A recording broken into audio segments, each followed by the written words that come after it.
Wow, সুন্দর, তুমি পরীর মতো। দেখে মনটা জুড়ে গেল। দেখি কোনো লাভ নাই। কেন? তুই বড় লোক আর ওই মেয়েটা গরিব, তাই। আরে আমি বড় লোক তো কি হয়েছে? তাছাড়া ও গরিব হলে আমার কোনো অসুবিধা নেই। আরে ভাই, গন্ডগোলটা এখানে না, গন্ডগোলটা অন্য জায়গায়।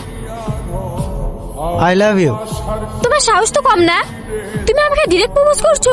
দেখো, অত কিছু জানি না, আমি তোমাকে ভালোবাসি আর তোমাকেই বিয়ে করতে চাই। বিয়ে?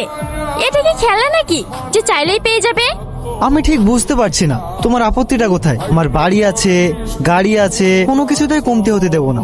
তোমার যে এত কিছু আছে, এটাতে আমার আপত্তি। এ কি বলছো তুমি? আমি শুনেছি মেয়েরা টাকাওয়ালা ছেলে পেলে আনন্দিত হয়, আর তুমি? হ্যাঁ, আমি ঠিকই বলছি। আমি সব মেয়েদের মতো না। আমি যেমন গরিব, তেমন গরিব ছেলেকে বিয়ে করব। আমি বড় লোকদের ঘেন্না করি। আমার তো ওকেই চাই। ওকে কি করে ফাঁদে ফেলা যায় তার উপায় বার করতে হবে। তুই যাই করিস না কেন, ও কোনো মতে রাজি হবে না। আমার তো ওকেই লাগবে।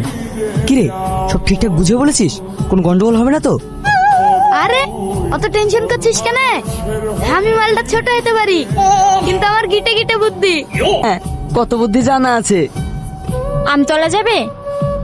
হ্যাঁ যাবো, চাপো। কি ব্যাপার সেলিম, তুমি আমাকে ইগনোর করো কেন? তো কি করব? সেলিম, আমি তোমাকে কত ভালোবাসি আর তুমি আমাকে কোনো পাত্তা দাও না। আমার মধ্যে কি কমতি আছে বলো? আমাকে ভালোবাসলে তোমাকে আর টোটো চালাতে হবে না, 4 চাকায় করে ঘুরবে। এই তোমাদের মতো বড় লোকদের একটাই সমস্যা, গরিবদের মানুষ মনে করো না। আমি তো তোমাকে আগে বলেছি আমি বড় লোকদের পছন্দ করি না। এমন বলো না, আমাকে বিয়ে করে নাও প্লিজ। আমি ভাবতাম মনে হয় শুধু আমিই বড় লোক পছন্দ করি না, কিন্তু আমার মতো আরো কত লোক আছে। এই যাও তো, বিরক্ত করো না, আমার কাজ আছে। তাহলে আমার টাকাটা? সরবে না গায়ের উপর দিয়ে টোটো চালিয়ে দেবো?